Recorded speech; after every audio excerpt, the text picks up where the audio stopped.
Assalamualaikum warahmatullahi wabarakatuh. Perkenalkan nama saya Nadia Tuzahro dengan nomor NPM 2315310240. Di sini saya akan mempresentasikan hasil kerja saya. Latar belakang penerapan etika bisnis dalam praktik pengelolaan insentif karyawan perusahaan merupakan hal yang sangat penting untuk menjaga kesejahteraan dan motivasi karyawan. Dalam penerapan etika bisnis dalam pengelolaan insentif karyawan, perusahaan harus memastikan bahwa sistem kerja kanan yang diterapkan adil, seimbang, dan inklusif. Hal ini meliputi pengujian pencapaian, pengujian cara kerja, dan pengujian motivasi karyawan serta masyarakat. Selain itu, perusahaan juga harus memperhatikan pengujian keuangan, pengujian pengawasan keuangan, dan pengujian pengendalian keuangan, serta pengujian keinginan, pengujian kinerja. Apa itu etika bisnis? Etika bisnis adalah seperangkat norma dan nilai-nilai moral secara umum yang perlu diterapkan sebagai dasar pertimbangan dalam segala proses pengambilan keputusan di perusahaan. Seorang ahli dalam bidang etika bisnis, Joseph L. Badaracco, Jr., mengatakan bahwa etika bisnis bukan hanya tentang menjadi baik, tetapi juga tentang menjadi bijaksana. Ia mengajarkan bahwa dalam bisnis, kita harus mampu mengambil keputusan yang tepat dan tidak hanya berdasarkan pada kepentingan diri sendiri, tetapi juga harus pertimbangkan dampaknya terhadap orang lain dan lingkungan sekitar. Ia mengatakan, being ethical is not the same as being good. It is about being wise. Selanjutnya ada prinsip-prinsip etika bisnis yang relevan dengan mengelola insentif karyawan. Prinsip etika bisnis dalam pengelolaan insentif karyawan.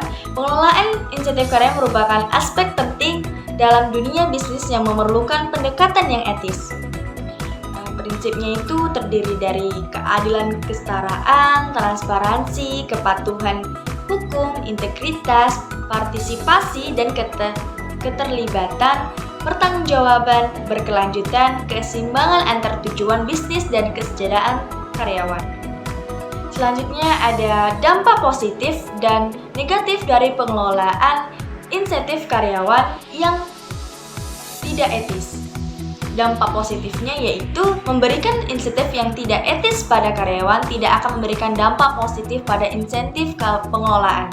Sebaliknya, pemberian insentif yang adil dan sesuai dengan kinerja karyawan dapat meningkatkan motivasi dan kinerja karyawan. Insentif yang diberikan harus proporsional dan bersifat progresif serta didasarkan pada pengorbanan kerja yang telah dilakukan oleh karyawan. Pemberian insentif yang adil dan sesuai dengan kinerja karyawan dapat meningkatkan kinerja karyawan, mendorong karyawan untuk lebih bersemangat dan motivasi karyawan untuk mencapai tujuan organisasi atau perusahaan. Dampak negatifnya yaitu pengelolaan insentif karyawan yang tidak etis dapat memberikan dampak negatif pada karyawan dan organisasi, juga perusahaan. Pemberian insentif yang tidak adil dan tidak sesuai dengan kinerja karyawan dapat menimbulkan perilaku tidak etis seperti kondisi dan manipulasi data. Selain itu, memberikan insentif yang tidak etis dalam menimbulkan ketidakpuasan dan ketidakadilan di kalangan karyawan yang dapat mempengaruhi motivasi dan kinerja mereka. Pemberian insentif yang tidak etis juga dapat menimbulkan masalah hukum dan reputasi bagi organisasi. Oleh karena itu, insentif pengelolaan karyawan harus dilakukan secara etis dan adil untuk mencegah dampak negatif pada karyawan dan organisasi. Selanjutnya, profil PT Telekomunikasi Indonesia. Pada tahun 1961, pemerintahan Indonesia mendirikan perusahaan negara pos dan telekomunikasi. Namun seiring perkembangan pesan layanan telepon dan televisi, pemerintah Indonesia mengeluarkan PP No. 30 tanggal 6 Juli 1965 untuk memisahkan industri pos dan telekomunikasi dalam PN Postal, PN Pos dan Giro serta PN Telekomunikasi. Dengan pemisahan ini, setiap perusahaan dapat fokus untuk mengelola portofolio bisnis masing-masing. Terbentuk PN Telekomunikasi ini menjadi cikal bakal Telkom saat ini. Sejak tahun 2016, manajemen Telkom menetapkan tanggal 6 Juli 1965 sebagai hari lahir Telkom. PT Telekom Indonesia Persero Tbk Telkom adalah badan usaha milik negara BUMN yang bergerak di bidang jasa layanan teknologi informasi dan komunikasi atau TIK dan Jaringan Telekomunikasi Indonesia. Pemegang saham mayoritas Telkom adalah pemerintah Republik Indonesia sebesar 52,09%, sedangkan 47,91% sisanya dikuasai oleh publik. Saham Telkom diperdagangkan di Bursa Efek Indonesia BE dengan KM dengan New York Stock Exchange NYSE. Selanjutnya ada penerapan prinsip etika bisnis dalam pengelolaan insentif karyawan di PT Telekomunikasi Indonesia. Prinsip yang pertama ada pengendalian diri, yang kedua ada implementasikan juga tanggung jawab sosial perusahaan, yang ketiga ada penguat dan penegakkan identitas nasional atau perusahaan, yang keempat ada menolak 5K. Kata balance, kong kali kong, koneksi, kolusi, dan komisi. Yang kelima ada pertahanan dan prinsip kebenaran. Yang keenam ada menguatkan sikap saling percaya. Yang ketujuh ada konsekuen dan konsisten dengan aturan yang dibuat bersama. Yang kedelapan ada etika bisnis bersifat mengikat dan bisa menjadi hukum positif.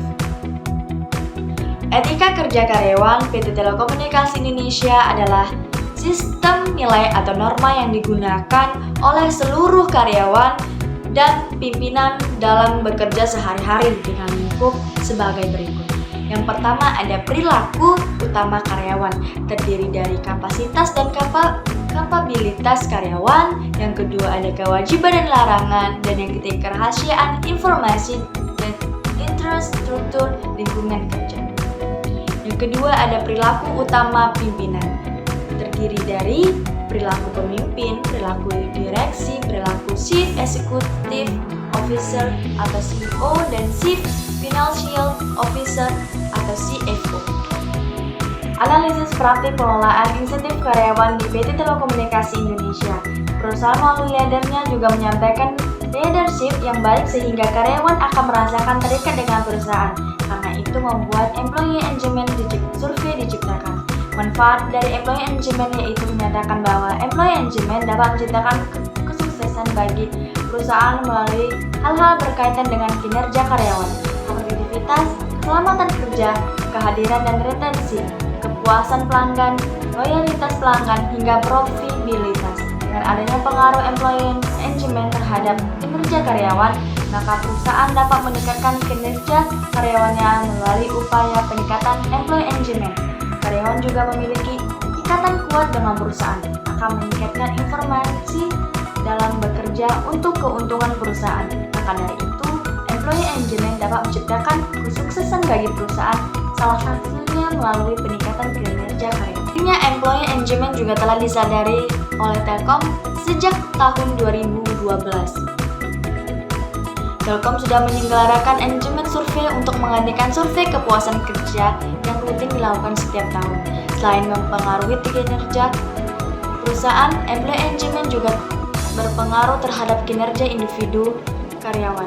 Karena pada dasarnya, performansi atau kinerja perusahaan terbentuk dari kinerja individual karyawannya. PT Telkom menilai kinerja performance appraise telah menjadi agenda rutin untuk mengetahui sejauh mana prestasi kerja karyawan. Kinerja karyawan diukur dengan menggunakan perspektif bench scorecard dan hasil dikelompokkan dalam 5 kategori seperti yang ditunjukkan dalam tabel kategori kerja karyawan. Kesimpulan dari presentasi ini adalah etika bisnis adalah seperangkat norma dan nilai-nilai moral secara umum yang perlu diterapkan sebagai dasar pertimbangan dalam segala proses pengambilan keputusan di perusahaan. Penerapan etika bisnis dalam pengelolaan insentif karyawan di PT Telekomunikasi Indonesia dapat disimpulkan Telkom telah memilih nilai dasar etika bisnis yang sesuai, yaitu integritas, entusiasme, dan totalitas.